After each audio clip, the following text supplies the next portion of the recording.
За энэ ч нэг лонг арилжаанд арилжаа нээсэн. Зя хари чинь стэйж татах нь. Энэ л яг нэг 15 пип 16 пип нийллээсэл.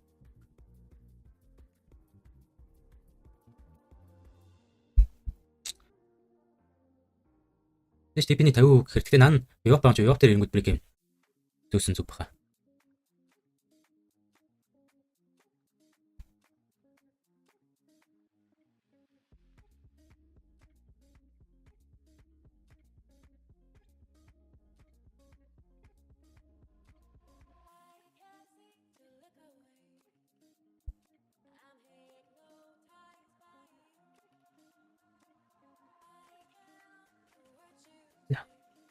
Шууд байна. За тийм нэг санамсаргүй дагаж орсон хүмүүс байвал энэ бол нэг ямар нэг лайв одоо сигнал өгөх зорилготой лайв бол биш шүү. Тэгэхээр одоо намайг ерөөсөө бити дагаж арилжаанд оролцоорой. А үнэхээр одоо юу гэдэг төлөвлөгөөнийхтэй адилхан байгаад ингээ байсан бол мэдээж иргээр асуудал байхгүй тийм. Тэрнээс биш одоо миний арилжааг харааш уус сохроор дагаж орох бол буруу шүү. Хиний нэг 90 сохроор арилжаанд дагаж оролцвол маш буруу. Данжинс санамсаргүй орсон бол одоо ядчихсэн энтриг нь зөөч өрөө тийм. Миний хувьд одоо энэ дэш Viva Pro ихэд бол SL энтриг бол зөөх гээд байна. За миний хувьд SL энтриг зөөлөө.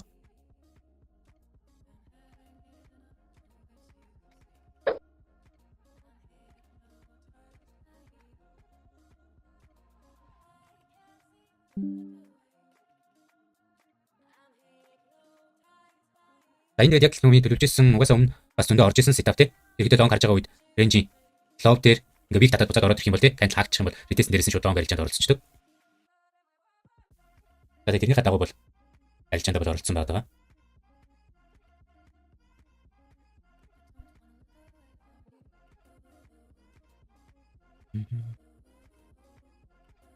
Тэгээд сая Viva Pro ирсэн болохоор миний хувьд SL level зөөсөн. Тэгээд SL энтрийн хадаар гараад ирсэн байгаа тийм. За тэгэхээр дагаж арилжаанд санамсаргүй оролцсон хүмүүс юу яагаарай? SL энтри лугаа зөөгөөд тийм хамгийн түрүүнд бид хийх зүйл бол өөрсдөө одоо хөрөнгөийг хамгаалах шүү дээ. Дараа нь бол одоо нэг ашиг хийх гэдэг юм а дараа нь харах бодох хэрэгтэй. За Алюнбаатар би дагаж орсон юм гэсэн.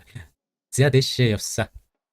Си хари тийм. Энд яг тэгээд миний хувьд бол нэг SL одоо хэдэн пип тавих бол нэг тийм чухал биш тийм. Тэн дээр нэг лото нэмэл дансныхаа нэг хувьд уяал тавьчих байгаа. Тэгэхээр энд одоо 15 пипний SL байна уу 150 пипний SL байна уу хамаагүй одоо юу гэ лото нэмэл багсгаал тавьчих гэсэн үг. Нэг хувьтайгаа уяал миний одоо дансны нэг одоо $100 байдаг юм уу $1000 байдаг юм уу тийм бол тэрэндээ даруулаад тавьчих гэсэн үг шүү дээ.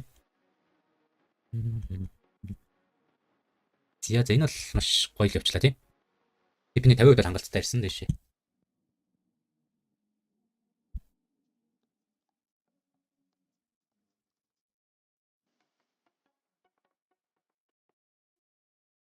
Харж энэ ID-ныхаа дагуу одоо редесн дээрээс нь орцсон байгаа. Тэгээд дээш нэг 1-3 таа гэдэг типийг бол миний хувьд шууд тэр автомат арах юм тий тавьчихдаг байгаа. А тэрнээс ч одоо юу гэдэг тий энэний дээр одоо энд нэг ямар нэг орой байгаа ч юм уу тий одоо юу гэдэг энд ямар нэг байгаа бол би бол энэ типийг бол тавьсан юм биш. Зөвхөн одоо SL хамгийн дөрөнд миний хувьд алдагдлаа тооцоолоод байгаа. Миний алдагдал болж гинүү тий. SL хаан тавигдах нь. Тэрний дараагаас бол тип би одоо ашиг гэдэг зүйлийг харах ч гэдэг юм тий. Зя тэгэхээр тийм байна.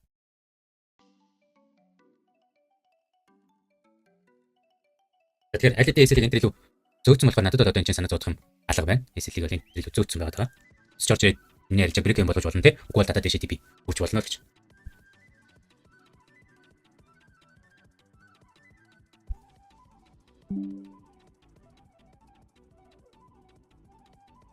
За World Gold Console гүтийн тайлан. За тэгэхээр дараагийн Fed-ийн юу бол interest rate-ийн шийдвэр бол ерхэд 6 сарын 17-нд бол гарах хүлээлттэй байгаа. Тэгээд ер нь одоо рейтиг бол дагууч эвэнд нүлдэнэ гэсэн магадлал 99.9% байна. Тэгээд тэрний дараагаас 91.4 9 сард 72. Энэ бүр нэмэх магадлал нь нэмэгдээд байна тий. А мэдээж эргээр Иран одоо Америк хоёр ямар нэгэн дийл хийж чадахгүй байгаа дахиад одоо энэ нөхцөл байдал жоохон одоо дордох юм уу тий. А үгүй бол одоо газрын төсний үн одоо энэ 100 гэдэг төвшөндөө бас удаан хугацаанд хадгалагдах юм бол мэдээж эргээр одоо инфляц бол дагаад л өсөд байна.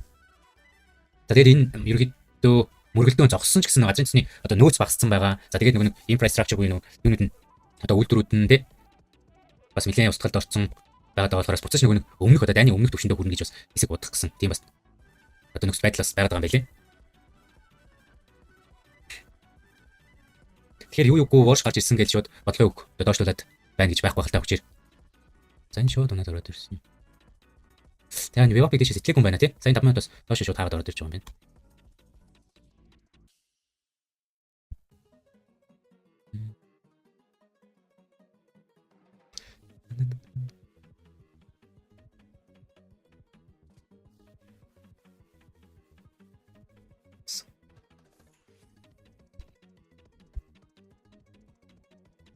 За буцаад дэшсэн. За энийг ингээд харж таад гараад авцсан баха тий. Миний DP бол энэ 4566.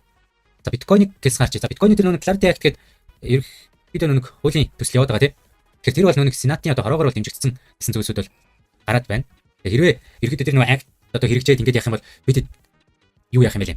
Илүү одоо яг нэг зөвшөөрөлтөө тэр биржүүдээс одоо юу гэдэг крипто хөдөлж авах гэдэг тал руу. Тэгэхээр тэр нь илүү нэг BTC бас биткойн талтаас нэлийн сайн мэдээ бас болж болох юм билээ. Бусад одоо криптонуудыг бодвол яг техник зураглалаа харахаар энэ чинь нэг юм уналтын паттерн яваад байгаа. За тэгээ буцаад нэг сэтэлж гараа буцаад ороод ирсэн. Тэгээд энд нэг юм цэвэрхэн уналтын паттерн зурагдаад ингэж яваад байгаа.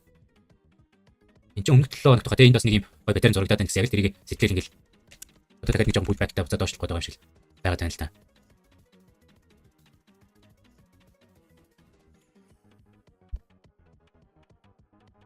За та бүхэнд өөр одоо сонсож мэдсэн те цуглуулж хураасан мэдээлэл байвал суулцаарай.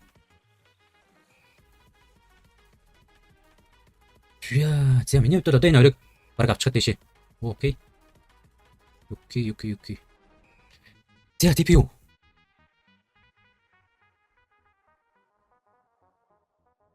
Окей, nice.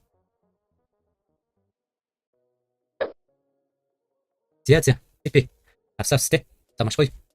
Харилж байгаа боллоо. За яг л хүлээжсэнийга дагуу энэ 5 минут дэшээ вик дата рейнж руу орж ирээд хаасан болохоор буцаад дэсэн дээрээс нь энэ лог дээрээс бол харилжаанд оролцсон. За тэгээд дэшээ нэг хэрэг 3-тай харилжаа. Барайд. Хаасан байна. За энэ тэгэхээр дахиад дэшээ бас явах юм байна. Явчлаа л да тий явах юм гэж. Одоо энэ ч нэг санамсаргүй намайг дагаж авсан хүмүүс байвал одоо ашиг машиг аваад гараараа хэрвээ таны төлөвлөгөө биш бол тий